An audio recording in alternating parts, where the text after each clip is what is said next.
शैतानिर्रजीम बिस्मिल्लाहिर्रहमानिर्रहीम। मेरे प्यारे बहनों और भाइयों, उम्मीद करती हूँ कि आप सब खैरियत से होंगे। दुआ करती हूँ कि अल्लाह पाक आपकी तमाम परेशानियों दुख तकलीफों को ख़त्म कर दे। अल्लाह पाक आपके तमाम से गिरा कबीरा गुनाहों को माफ़ कर दे। आज जो मैं आपके साथ वजीफ़ा लेकर आई हूँ बहुत ही नायाब और बहुत ही बुलंद बाला और बहुत ही आला वजीफ़ा है।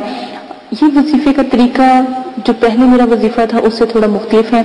तो आपने क्या करना है कि अगर आपको किसी से मोहब्बत है या चाहत है तो जो सामने वाला है, जो तालिब है, उसको तो चाहत है लेकिन मतलूब जो है उसको नहीं चाहता या नहीं उसके इज्जत करता और ना ही उससे प्यार करता है, तो ये जो है खासकर खवातीन के लिए होता है। अगर शोहर का मसला हो तो वो खवातीन करे, अगर बीवी का मसला हो तो फिर वो शोहर करे।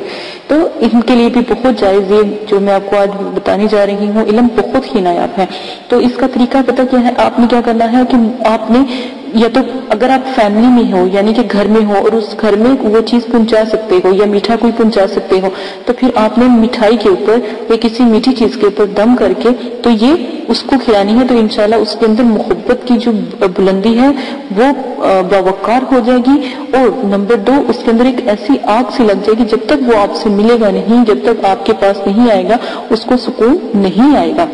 ये बहुत नया वजीफा है, ये आप लाजमन कीजिएगा। नंबर 2, इसका एक और तरीका है कि आपने ये जो आयातें मुबारका स्क्रीन पर चल रही है सूरह यूसुफ की है, 29 और 30 आयातें हैं ये, ठीक है। 29 और 30 के दरमियान की आयत सूरह यूसुफ की नायाब आयातें हैं, ठीक है। तो ये आप लाजमन कीजिएगा।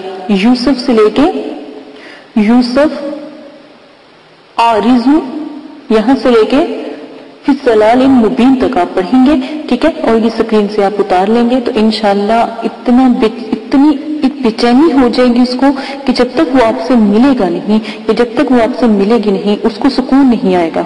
नंबर 2, अगर आप इसी सूरत की आयत को कागज में लपेट कर अपने बाजू पे बांध लो, ठीक है, अपने बाजू पे पानी ना लगने दो, अपने बाजू पे बांध लो और खुशबू थोड़ी सी लगा लो, तो आप यकीन करें जब तक मतलूब यानी कि तालब के पास ना पहुंच जाए, तलब करने वाले के पास ना पहुंच जाए, तब तक उसको सुकून नहीं आएगा। दिन रात को उसको ऐसी बेचैनी लगेगी और उसी की याद सताएगी। ये बहुत नया वजीफा है, लाजमन कीजिएगा। इसी वजीफे के साथ इजाजत चाहती हूँ। अपना बहुत ज्यादा ख्याल रखिएगा, दुआ में याद रखिएगा, अल्लाह पाक आपको करने की तौफीक अता फरमाए। और अगर आपके साथ कोई ऐसा मसला है जो आप लाइव नहीं शेयर कर सकते तो मेरे ईमेल पर आप बात कर सकते हैं, और अगर ईमेल पर भी बात नहीं कर सकते तो फिर कमेंट्स पे बात कर सकते हैं, ठीक है। तो इंशाल्लाह आपकी जितनी भी मुश्किलें परेशानी है जरूर हल की जाएंगी। इजाजत है, अपना ख्याल रखिएगा, दुआ में याद रखिएगा। अल्लाह हाफिज।